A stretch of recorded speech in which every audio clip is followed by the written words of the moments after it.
ایک وقت آیا حضرت مصعب بن عمیر کی شہادت ہوئی. چونکہ آپ اللہ کے نبی کے بہت زیادہ مشابہ تھے، دیکھنے میں حضور جیسے لگتے تھے. خبر اڑ گئی، حضور کا وصال ہو گیا.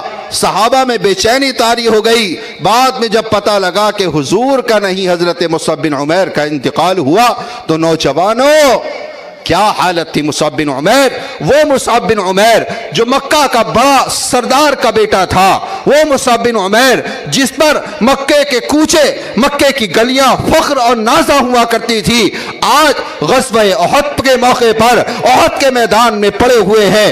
ایک چادر جسم پر موجود ہے، اور چادر ایسی کہ اگر سر ڈھانکتے ہیں تو پاؤں کھل جاتے ہیں، پاؤں ڈھانکتے ہیں تو سر کھل جاتے ہیں. نبی کے پاس مسئلہ لے جایا گیا. نبی نے فرمایا مصعب بن عمیر کے سر کو ڈھانپ دو اور پیروں پر اسخر گھاس کو ڈال دو.